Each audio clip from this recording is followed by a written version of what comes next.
During elections, the electorate must understand their community's most pressing environmental issues and elect those that would help solve them. Legislations by politicians can affect the air we breathe, the water we drink, the land, and generally our well-being.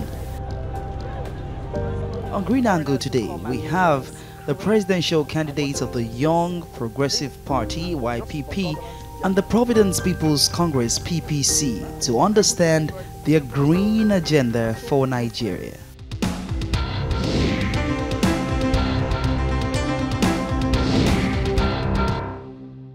Thanks for joining us, Mr. Yes. Kingston Moore, on the program. I'll first ask you, what is your green agenda for Nigeria? Well, thank you.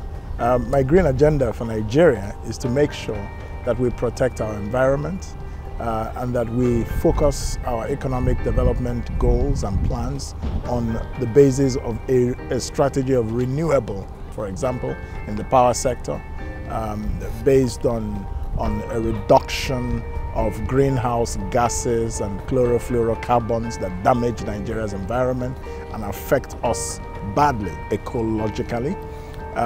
Managing the environment by regulating, the environment much more strongly than I think has been the case. We have an environmental protection and regulatory agency, the National Environmental Standards Regulatory Agency.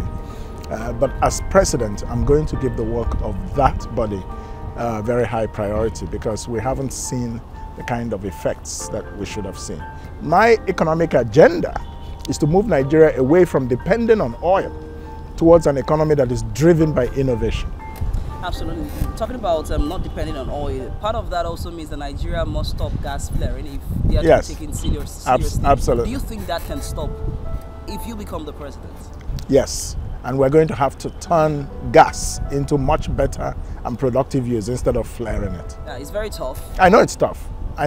But a lot of things are tough. But the problem and the reason why it looks like a lot of things cannot be done is that we've been electing politicians, not leaders. Talking about making the lives of Nigerians better, there are funds set out for managing the ecological funds. Yes.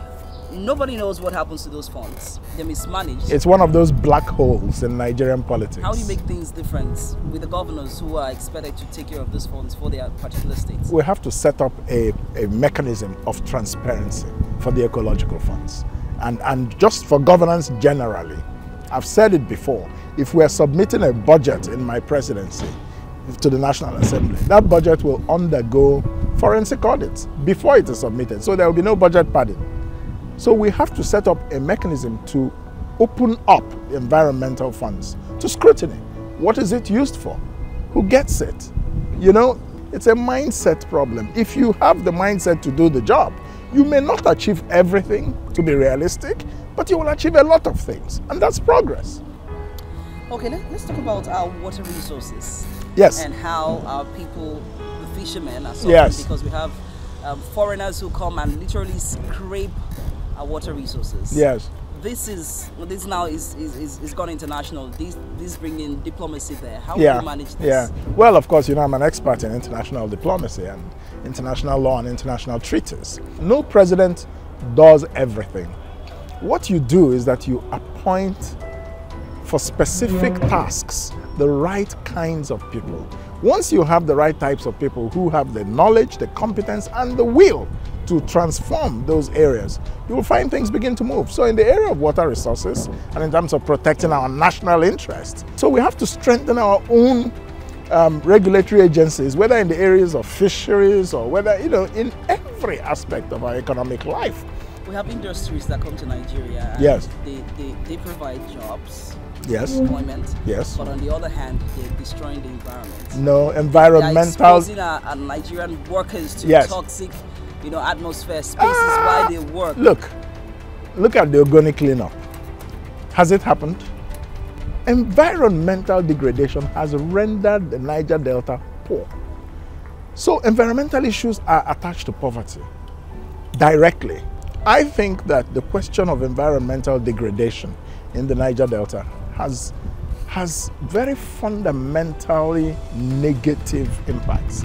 But we have not had a government that has been able to take this on. I will. And we must make people conscious of the importance of doing everything in a sustainable manner.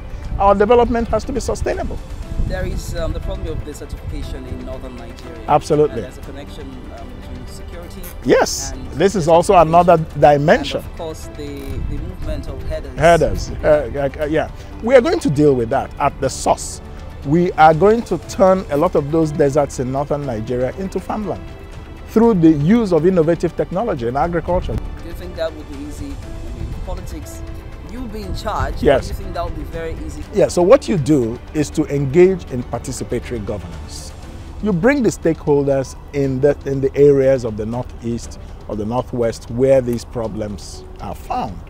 And you explain to them the win-win, the enlightened self-interests of their communities in this outcome happening. So they get the buy-in and make sure that there's accountability for any crime. Accountability, financial accountability. The Great Green One project has so far failed in many parts of northern Nigeria, northeast Nigeria. For example, in Katsina State, where they've said because of security, they tried to plant trees, but nobody followed up on these projects, and the money literally went down the drain. That's also corruption in environmental management. Yes. There are projects that are meant to secure the environment or protect them.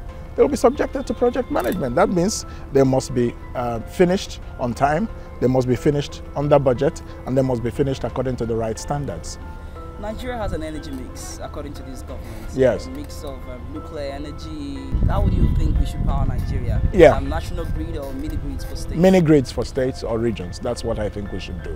We should stop the national grid approach. Under my government, we will take the hydroelectric and the gas fossil-powered electricity and focus it more at industrial production zones like Kano, like Lagos, like Aba or Onitsha.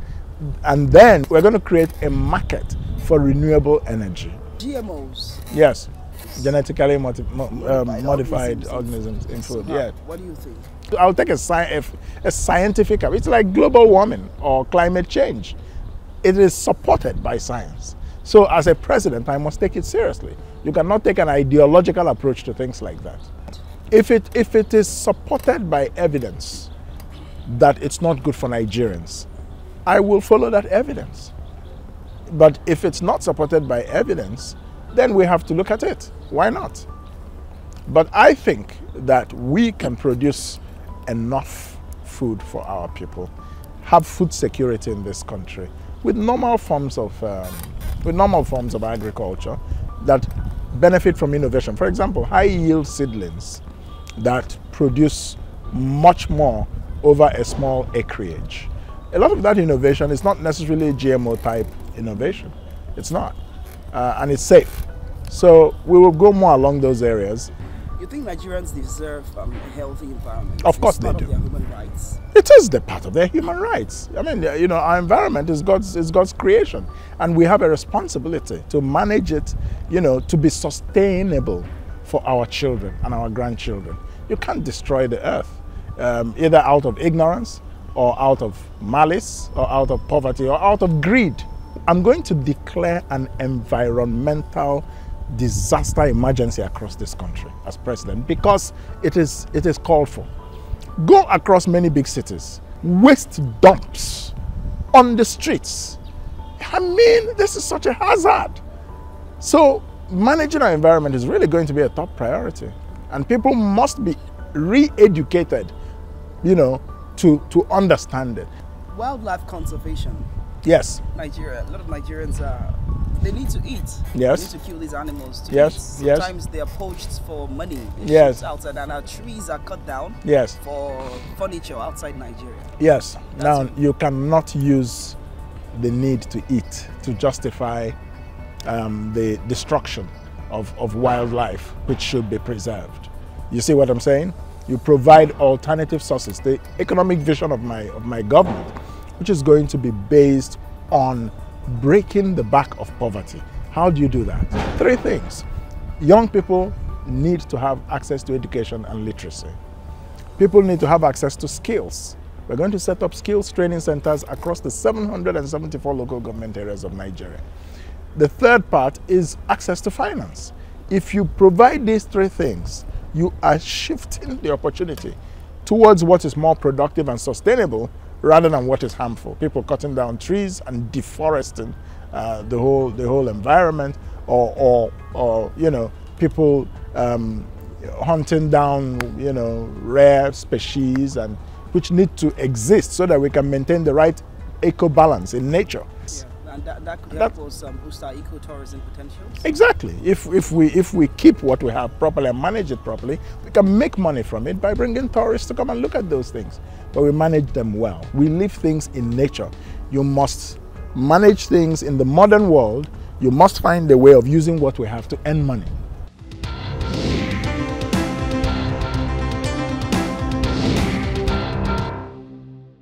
My green agenda when I become president of Nigeria in 2019 is to set Nigeria on the path to sustainable development. That means that we must turn environmental hazards into economically productive opportunities. I will focus on make sure that the cleanup of the Ogoniland oil spillage is actually done. We will work on desertification of northern Nigeria, turning the deserts into agriculturally productive land in order to stop the economic pressures on herdsmen, which contributes to our security problem. I am really going to work on, you know, all environmental problems with as a matter of priority. We will, in everything that we do, make sure that we reduce the threat of climate change and global warming in our country.